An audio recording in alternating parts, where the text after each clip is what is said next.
Salut à tous et aujourd'hui on va parler de l'A7S3 comme vous avez pu le voir dans le titre de la vidéo. L'A7S3, donc ça fait 2 mois et quelques que je l'ai, j'ai pu le tester en vidéo. Bon, en photo on le teste pas trop vu que c'est 12 mégapixels.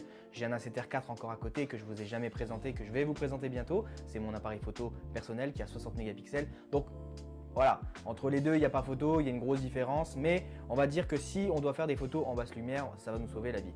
On va parler aujourd'hui de l'A7S3. Ce fameux A7S3, il est très compact, comme vous pouvez le constater, forcément comparé à d'autres caméras. C'est vraiment la force de chez Sony, c'est je fais quelque chose de compact. Alors là, comme objectif dessus, c'est une 20 mm. J'ai 4 objectifs, donc j'ai une 20 mm, une 35 mm, une 70-200 de 8 ainsi qu'une 12-24 grand angle, donc de 8, la nouvelle qui est sortie. La 20 mm, je l'adore, c'est vraiment une de mes lentilles préférées après la 35 mm. Je suis vraiment tombé amoureux du fait que ce soit aussi compact, etc. Je trouve que ça va bien avec l'appareil photo. Dans mon petit sac à dos, je peux mettre mon A7R4 avec une 35 mm ainsi qu'une A7S3 avec une 20 mm justement, ça rentre parfaitement. Donc c'est ça que je trouve vraiment cool. Bon, maintenant on va passer au Sony. Pourquoi je l'ai pris? Donc je l'ai pris déjà parce que je voulais essayer Sony. Ça faisait un moment que je voulais essayer au niveau de la vidéo, même si j'ai jamais été tellement satisfait par justement ce côté orange gentil qu'on avait, ce côté vert qu'on a chez Sony. Donc c'est un truc que je déteste. Donc oui, il y en a, ils vont dire oui, mais tu peux le rattraper en post-production et tout. Mais honnêtement, qui a envie de passer 2 heures à rattraper des conneries de colo qui auraient pu être corrigées déjà depuis longtemps sur l'appareil par le constructeur? J'aime bien quand c'est rapide pour mes clients, comme ça je peux aller vite, éditer vite et ça me fait gagner de l'argent forcément. C'est ça. En fait, ils ont changé du coup la colorimétrie. Ils sont passés en 3e génération.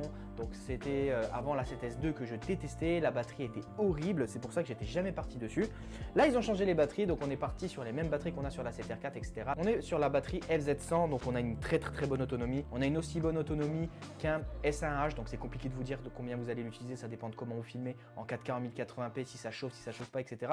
Car oui, ce boîtier est un boîtier qui va pas chauffer puisqu'ils ont mis à l'intérieur quelque chose qui permet de dissiper la chaleur, etc. Donc ça, c'est vraiment cool. Au niveau du sensor, on est sur un 12 mégapixels. 12 mégapixels, ça veut dire qu'on a du coup des photons qui vont être plus gros et faire rentrer plus de lumière. Donc ça, c'est super intéressant. C'est pour ça qu'ils sont restés sur le 12 mégapixels. Mais je pense aussi qu'ils sont restés sur le 12 mégapixels parce qu'ils savaient que si ils mettaient du 24 mégapixels là-dessus ou du 20 mégapixels, on allait avoir un boîtier qui surchauffe totalement. Je pense qu'ils ont pris aussi ce 12 mégapixels, c'était pas pour rien. Mais après, ils ont voulu jouer sur le fait que oui, on met la gamme S, sensibilité, on va pouvoir faire de la basse lumière et tout. Même si honnêtement, aujourd'hui, un 24 mégapixels comme le S1H, je peux monter à 10 000 ISO sans problème, sans avoir de grain dans l'image. Même à 24 000 ISO s'il le faut, j'ai pas de grain dans l'image. Donc, je ne sais pas si aujourd'hui de dire ça, c'est vraiment un argument, on va dire. On a une stabilisation à l'intérieur, enfin une bonne stabilisation. Je dis ça parce que c'est vrai qu'avant elle n'était pas terrible. Là aujourd'hui on a quand même une aussi bonne stabilisation. Je dirais pas que c'est la meilleure. Par exemple de chez Panasonic, j'adore la stabilisation. Je vois vraiment la différence. Alors Sony disent toujours il faut activer forcément le numérique avec.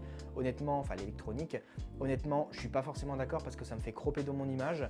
Donc je préfère éviter ça justement. Je préfère avoir le mécanique pur et dur. Je préfère avoir le mécanique pour éviter justement de cropper dans mon image. Donc j'ai pu tester aussi celui du R5 avec Alexis Pifou. Je sais pas si vous connaissez. Donc on a pu le tester. Lui il a son R5. On avait tous les deux une voiture à filmer dans une voiture. Donc on checkait beaucoup et honnêtement la différence elle est énorme. Donc il y a quasiment 8 stops en fait sur le R5 et ici on a 5 stops, 6 stops à peu près au niveau de la stabilisation et je trouve que du coup on voit vraiment la différence et c'est pour ça que je vais dire qu'aujourd'hui Sony pour la 7S3 c'est une des stabilisations du marché en mirrorless qui est une des moins bonnes avec Nikon. Canon est bien au-dessus, Lumix aussi, donc avec les Panasonic S1H ou le S1 ou encore le S5, ils ont des super bonnes stabilisations, ça fait des années qu'ils sont dessus. Pour le coup, je suis pas forcément satisfait de la stabilisation. Voilà, donc c'est déjà un point négatif pour moi qui me dérange beaucoup parce que je travaille beaucoup avec la stabilisation du boîtier. Moi, ça me dérange en fait quand j'utilise un Ronin ou c'est vraiment quand j'ai vraiment des gros tournages à faire que je vais l'utiliser. Au niveau du boîtier, parfait, franchement, il n'y a rien à dire. Ils ont réussi à mettre ce fameux écran qui se retourne, donc ça c'est vraiment cool. Enfin, merci Sony. Donc ça fait du bien, ça fait plaisir aux vidéastes. C'est un peu essentiel et surtout que ce boîtier est destiné plus au documentaire, à l'expédition, parce que justement on a du low light, donc on peut aller faire de la savane avec, on peut aller la nuit filmer. Donc c'est ça qui est vraiment intéressant avec ce boîtier. Je trouve que c'est un boîtier pour youtubeur qui va aller se balader ou pour des documentaires ou pour tout ça en fait. Pour moi, c'est pas un boîtier qui va te permettre de faire des grosses productions, même si voilà, c'est possible. Moi, je trouve que c'est pas un boîtier qui est prévu pour. Voilà, honnêtement. Voilà, c'est mon ressenti en fait. Au niveau, pareil, des menus. Alors, ils ont amélioré les menus, mais je trouve qu'encore, ça reste des menus qui sont assez compliqués à prendre en main, qui sont mal rangés encore aujourd'hui, donc je trouve ça un peu dommage, même s'ils les ont changés. C'est dommage d'avoir pas proposé quelque chose de mieux là-dessus. Et j'aimerais parler aussi du coup de l'écran qui est de très bonne qualité. Et j'aimerais parler d'un truc qui moi me déplaît complètement, c'est les pictures profil, donc les fameux profils d'images qu'on va pouvoir choisir, donc de shooter en log, de shooter en HDR, etc. Je trouve que là, ils ont aussi un peu merdé. Ça fait des années qu'ils l'appellent comme ça, donc les gens vont dire oui, mais il faut prendre l'habitude, etc. Oui, c'est vrai, d'accord. Mais quand vous avez le boîtier pour la première fois et que vous ouvrez du coup vos pictures profil, il y en a à peu près 9, 10, etc. Vous allez chercher et vous allez vous rendre compte que c'est écrit juste PP8, PP1, PP2, PP3, PP4, PP5, donc picture profil, mais ça ne dit pas en fait ce que c'est.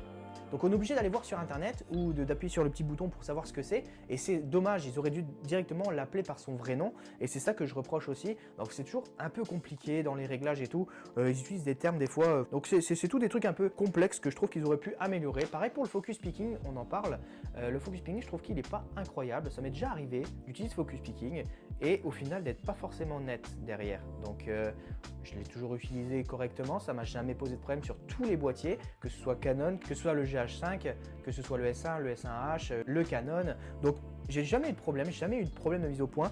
Et c'est vrai qu'ici, même en ayant changé, du coup, forcément, j'ai changé la taille des points, etc. Ça m'est arrivé d'avoir des fois des problèmes au niveau du focus, de ne pas être net en fait. J'ai mal fait mon focus parce que je pensais que c'était juste. Et finalement, j'ai vu en post-prod que c'était faux. Donc c'est vrai que ça c'était un peu dérangeant aussi parce que ça a fait en sorte que j'ai jeté pas mal de choses à la poubelle. Il y a un truc aussi que j'aime pas du tout sur ce boîtier, ça c'est vraiment personnel. Le bouton des ISO qui est juste ici, là sur la molette, j'aime pas du tout en fait. Je trouve que c'est pas intuitif parce qu'on appuie, on risque de tourner en même temps, donc ça peut faire un saut dans l'image, alors qu'on va peut-être régler juste après. Je préfère l'avoir au-dessus, par exemple ici on a le bouton C2, je préférerais l'avoir ici, quand j'appuie, ça me fait monter mes ISO. Moi par exemple sur mon SRH, je peux le tenir dans la main, je sais que je suis à 800 ISO par exemple, je vais avoir quelque chose de rapide à aller filmer, je commence à marcher, j'ai mon bouton, j'ai juste appuyé 2 fois, je sais que je suis passé à 1200 ISO, 1500 ISO, etc. parce que je les connais, et j'ai juste à appuyer en fait, et ça monte, et j'arrive et je suis déjà aux ISO qui sont bons.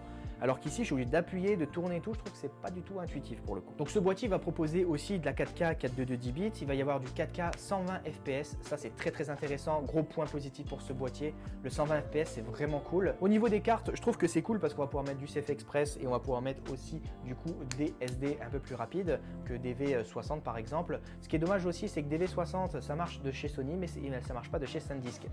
C'est un petit point négatif aussi, mais bon, c'est qu'un détail. On peut trouver aujourd'hui des cartes SD qui sont vraiment pas chères chez Sony, mais voilà, c'était un autre détail. Au niveau du viseur, pareil, honnêtement, le viseur, je m'en sers quasiment jamais, surtout en vidéo. Je préfère aujourd'hui utiliser le Live View, je préfère largement. C'est un peu, tout le monde commence à faire ça, même en photo, je vois plus en plus de photographes utiliser le Live View. Donc pour moi, l'écran, le fait que ça soit le meilleur écran, qu'il y ait du OLED, qu'il y ait machin, qu'il soit machin, ça je m'en foutais complètement. Donc c'est bien, mais franchement, j'aurais pu m'en passer et ça aurait pas été grave si c'était pas dessus. J'aurais pas dit que c'était un point négatif pour le coup.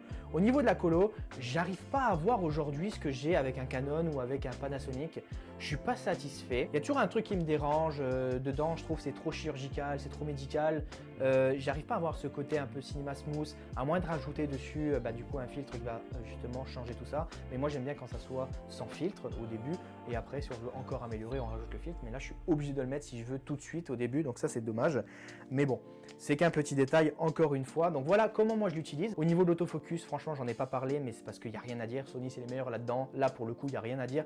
Il est même des fois trop bon que par exemple si je fais ça et que je veux montrer un objet et qu'il est là, il voit mon œil qui est juste ici et en fait le focus se fait directement sur mon œil. Donc là c'est un peu abusé parce que des fois je suis obligé de mettre mon produit ici, donc je mets mon produit là et dès que je l'enlève, boum, c'est instantané, j'ai mon œil qui est directement capté et ça je trouve ça incroyable. Des fois ça peut être chiant, mais c'est incroyable. Aujourd'hui l'autofocus il est fou.